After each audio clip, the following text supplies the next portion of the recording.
Welcome to एडुक्विक छोटी video बड़ी तैयारी। आज हम लर्न करने वाले हैं advance organizer model by David Ausubel. The advance organizer model is a teaching strategy that help students connect new knowledge with what they already know. मतलब जब हम छोटी क्लास में जो चीज़ पढ़ के आए हैं उसको और डिटेल में जो है पढ़ना, या फिर हमें नए टॉपिक को भी पढ़ना है तो हमारी प्रीवियस नॉलेज क्या है उसके साथ लिंक करके पढ़ाना। Asubel believe that the most important factor for learning is the learner's prior knowledge। मतलब उनको पहले से क्या चीज़ें पता है उसके हिसाब से आप अपना नेक्स्ट चीज़ जो पढ़ाने वाले हो उसको ऑर्गेनाइज करो। So before introducing a new lesson teacher present an advance organizer a simple clear idea और structure that prepare the mind. मतलब हम जो है वो बच्चों को बताएंगे कि हमें क्या करना है इस लेक्चर में या इस टॉपिक में हमें क्या क्या चीज़ें पढ़नी है। दो टाइप के जो है वो एडवांस ऑर्गेनाइजर होते हैं, expository organiser and comparative organiser. Expository मतलब गिव अ ब्रॉडर ओवरव्यू और बैकग्राउंड इंफॉर्मेशन।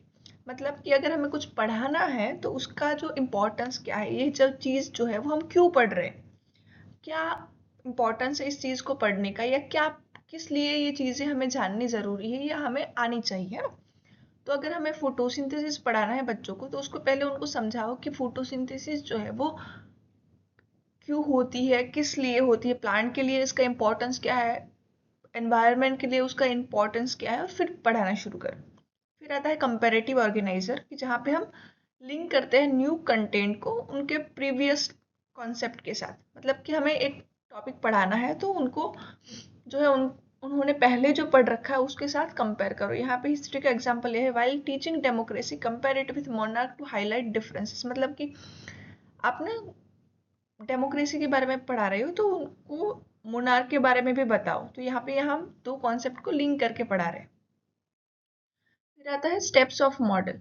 मतलब कि पहला सबसे पहले हम क्या करेंगे, प्रेजेंटेशन ऑफ एडवांस ऑर्गेनाइजर। मतलब जहाँ पे टीचर जो है वो एक बड़ी पिक्चर रखेगा कि ये टॉपिक में या इस लेक्चर में हम क्या पढ़ने वाले हैं। हम डेफिनेशन देखेंगे, एग्जाम्पल देखेंगे, पूरा ओवरव्यू कि हम क्या करने वाले। फिर आता है प्रेजेंटेशन ऑफ लर्निंग टास्क की जहाँ पे एक्चुअल टीचिंग होगी कि टीचर ने जैसे प्लान आउट किया है कि हम ये करने वाले हैं, ये करने वाले, एग्जाम्पल करेंगे, डेमोन्स्ट्रेशन करते हैं, वो एक्चुअल में टीचर जो है वो प्रेजेंट करता है। फिर आता है स्ट्रेंथनिंग कॉग्निटिव ऑर्गेनाइजर कि जहाँ पे बच्चों को रिलेट करवाएंगे जो कुछ भी हमने पढ़ाया है, जो टॉपिक हमने पढ़ाया है उसको रियल लाइफ में कहाँ यूज़ कर सकते हैं, इसका इम्पोर्टेंस क्या है।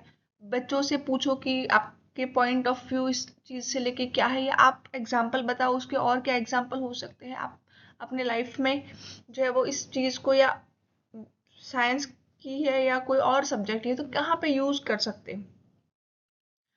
एडवांटेजेस है कि it improve understanding and retention कि जहाँ पे हम बच्चों को रटवा नहीं रहे हैं, उनको कनेक्ट करवा रहे हैं उनकी प्रायर नॉलेज के हिसाब से और पूरा एक सिस्टमेटिक वे में ऑर्गेनाइज करके पढ़ा रहे हैं, तो उनके अंडरस्टैंडिंग और रिटेंशन को बढ़ाएगा, कन्फ्यूजन को रिड्यूस करेगा, हम बेटर अंडरस्टैंडिंग क्रिएट कर रहे हैं इसलिए, और एनकरेज मीनिंगफुल लर्निंग जहाँ पे बच्चों को सच में इंटरेस्ट आएगा। So thank you everyone. We have learned David Asubel Advanced Organizer Model. Like, share and subscribe to EduQuick for more easy video.